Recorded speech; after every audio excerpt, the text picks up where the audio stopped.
Swiss watchmakers in winter. Snow had fallen over the Jura Mountains for 3 days without pause. The tiny village of La Chaux-de-Fonds lay wrapped in silence, roofs heavy under white burdens, chimneys puffing plumes of smoke into the cold air. The winter of 1837 was harsher than most, and yet behind shuttered windows, small flames burned steadily, not only in the stoves that kept families alive, but in the workshops where the region's most delicate craft was born. For centuries, these mountains bred watchmakers. The winters were long, the fields unyielding, and farming alone could not sustain a household.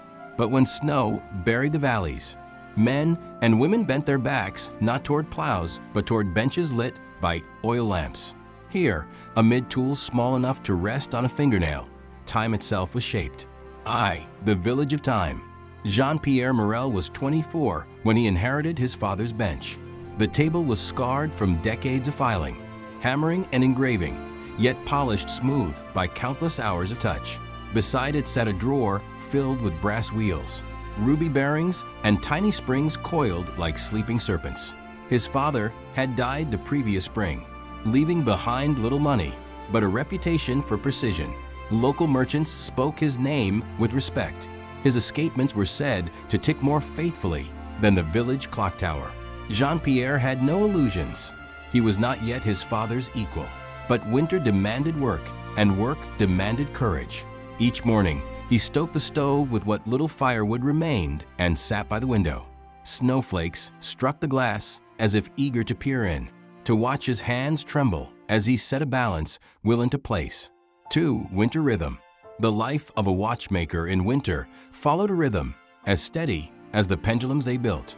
At dawn, families rose to cut wood or fetch water before frost hardened everything solid. By mid-morning, the household turned into a workshop.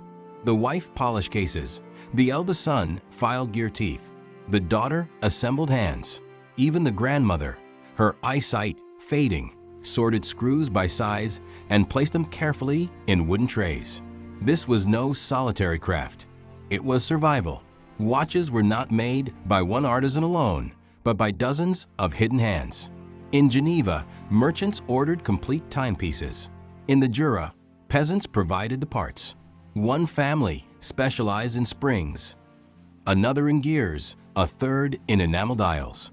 Jean-Pierre's family had always built escapements, the heart of a watch, the ticking soul that metered every second. Outside, the world froze. Wolves padded silently through the forests, and travelers lost their way in the blizzards. But indoors, time bloomed in miniature gardens of brass and steel. The merchant's visit. One evening, as the wind howled like a restless spirit, a knock came at the Morel door. Jean-Pierre's mother, wrapped in wool, opened it to reveal a man from Neuchâtel, a merchant named Vogel, whose boots were crusted with ice. "I have come for parts," Vogel said, shaking off snow. "The Jean vans are hungry for escapements, and I have promised them Morel's precision." Jean-Pierre's heart clenched. The merchant spoke as if his father still lived.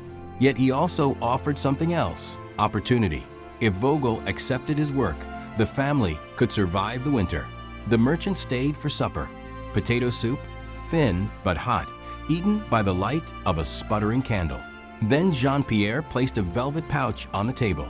Inside were 5 escapements, each no larger than a fingernail, each the product of weeks of labor. Vogel examined them with a loupe, his breath fogging the glass. The silence stretched unbearably. At last he smiled. "These will do. Your father trained you well." Relief swept through the room. Payment was promised in spring, when the watches sold in Geneva.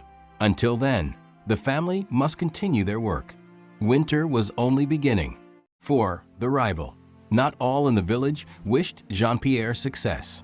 Across the valley lived the Favre family, known for their ruthlessly efficient workshops. Old Matthew Favre employed every cousin and nephew he could muster, and their output was unmatched. Where Morel built 10 escapements in a month, Favre produced 30. One day, Matthew visited under the guise of neighborly concern.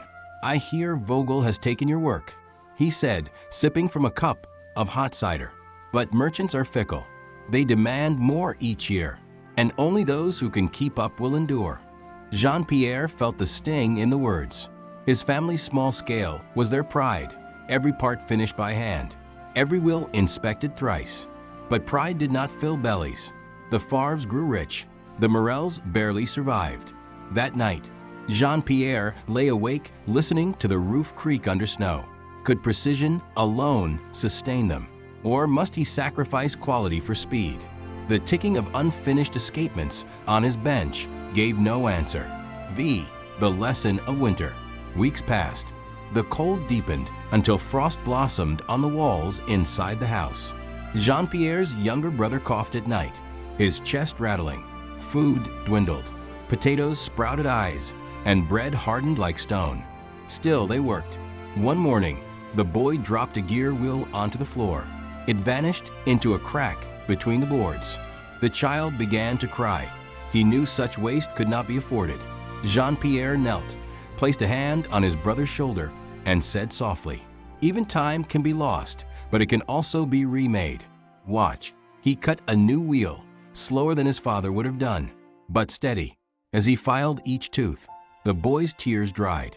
By nightfall, a perfect replacement gleamed in the lamplight. In that moment, Jean-Pierre understood. Winter was not merely an enemy. It was a teacher. Patience, precision, endurance. These were the true springs of survival. 6. The Spring Fair. By March, the snows began to loosen their grip. Water dripped from eaves. The roads cleared enough for carts to pass. The village held its spring fair, a gathering where merchants weighed the winter's labor. Stalls lined the square, displaying trays of dials, cases, springs, and escapements. Jean-Pierre laid out his family's work, hands trembling. Beside him, the Favres' table overflowed with dozens of parts. Buyers swarmed there first, drawn by abundance. But Vogel returned, this time with a Jean Van partner. They examined Jean-Pierre's escapements again. After long scrutiny, the partner whispered something. Vogel nodded. "You have improved," Vogel said. "Your parts are not the fastest, but they are faithful." In Geneva, precision commands its price. He purchased every piece. For the first time in months, Jean-Pierre's family tasted certainty. 7 legacy. Years passed. Each winter brought snow, hunger, and long nights by the lamp. But the Morels endured. Their escapements traveled farther than they ever dreamed. Geneva, Paris, even London. Travelers carried them across oceans, ticking softly in the pockets of explorers and kings. The Favres too prospered, but their speed bred errors, and merchants slowly turned back to the Morels' quiet excellence. When Jean-Pierre grew old, his hair white as the Jura snows, he told his grandchildren, "Winter taught us everything. The world outside may freeze, but here on this bench we keep time alive. Remember, children do not rush the seconds. They are the bricks of eternity." And in the stillness of the mountains, amid the hush of endless winters, the watches of Switzerland continued to beat, each tick a heartbeat against silence.